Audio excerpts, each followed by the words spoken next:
মহানবী সাল্লাল্লাহু আলাইহি ওয়াসাল্লামের পছন্দের 15টি খাবার ও তার উপকারিতা। আসসালামু আলাইকুম।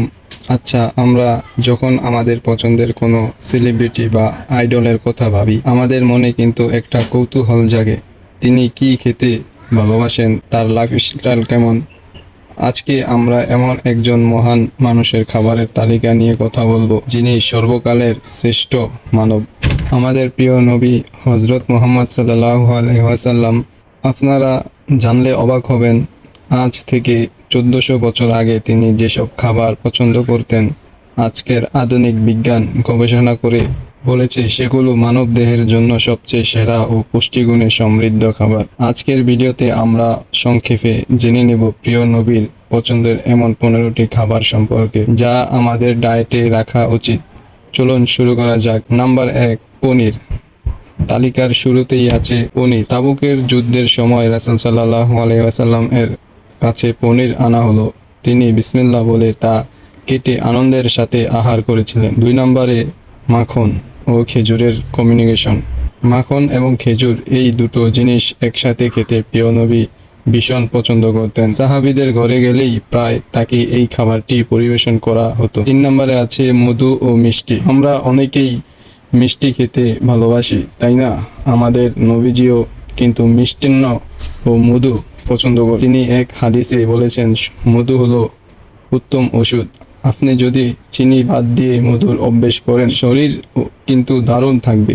4 নম্বরে ঘি মাখা রুটি। প্রিয় নবী সাল্লাল্লাহু আলাইহি ওয়াসাল্লাম একদিন নিজেই আকাঙ্ক্ষা প্রকাশ করে বলেছিলেন, যদি আমাদের কাছে বাদামি গমে তৈরি ঘিয়ে সিক্ত সাদা রুটি থাকতো তাহলে সেগুলো আহার করতাম।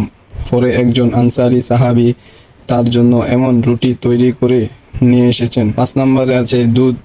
দুধকে বলা হয় আদর্শ খাবার। মিরাজের রাতে হযরত জিবরাইল আলাইহিস সালাম যখন নবীজির সামনে শরাব এবং দুধের 2টি পাত্র রাখেন, নবীজি দুধের পাত্রটি বেছে নেন। জিবরাইল আলাইহিস সালাম যখন বলেছিলেন, আপনি প্রকৃত জিনিসটাই নির্বাচন করেছেন।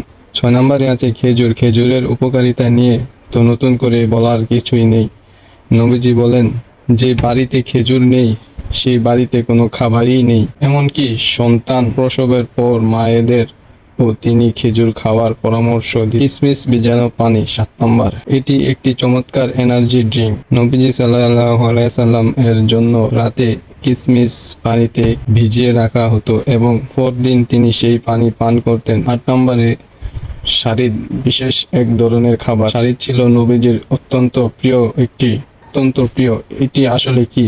গোশতের জলে ভেজানো টুকরো টুকরো রুটি দিয়ে এই খাবারটি তৈরি করা হতো। এর পাশাপাশি মাখন, ঘি ও খেজুর দিয়ে তৈরি হায়েস নামের একটি খাবার তিনি পছন্দ করতেন।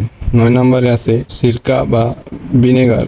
ঘরে শুধু সিরকা বা ভিনেগার আছে শুনে নবীজি মন খারাপ করেননি, বরং খুশি হয়ে বলেছিলেন, সিরকা কতই না উত্তম সালন। আজকাল ওজন কমাতে ও হজম শক্তি বাড়াতে অ্যাপেল সিডার ভিনেগারের যে ট্রেন্ড দেখতেছেন, তার গুরুত্ব নবীজি তখনই আমাদের শিখিয়েছেন। 10 নম্বরে আছে তরমুজ ও শসা। গরমে ক্লান্তি দূর করতে তরমুজ আর শসার কোনো জুড়ি নেই।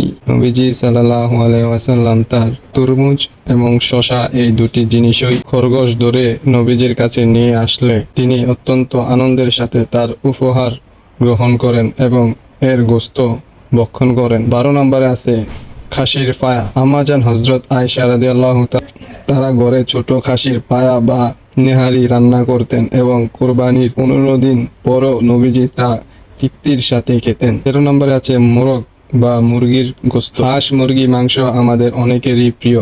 সাহাবীদের বর্ণনা অনুযায়ী রাসূল সাল্লাল্লাহু আলাইহি ওয়াসাল্লামকে মোরগের গোশত খেতেও দেখা গেছে। 14 নম্বরে আছে লাউ বা কদু। এই খাবারটি কথা না বললেই নয়। হযরত আনাস রাদিয়াল্লাহু তাআলা আনহু থেকে বলেন, একবার এক ভোজসভায় নবীজিকে বার্লির রুটি আর লাউ গোশতের ঝোল দেওয়া হয়। নবীজি প্লেট থেকে খুঁজে খুঁজে লাউয়ের টুকরোগুলো ছিলেন। সেই থেকে সাহাবীরাও লাউয়ের প্রতি আসক্ত হয়ে যান। 15 নম্বরে জলপাই এবং সমৃদ্ধ সামুদ্রিক মাছ। নবীজি বলেছেন, তোমরা জৈতুন বা জলপাই খাও এবং এর তেল গায়ে মাখো, কারণ এটি একটি মোবারক বৃক্ষ। এছাড়া তিনি সাগরের মাছ খেতেন ও ভীষণ পছন্দ করতেন। এর পাশাপাশি মাশরুম, বার্লি, ডালিম ও আঙ্কুর ছিল তার পছন্দের তালিকা।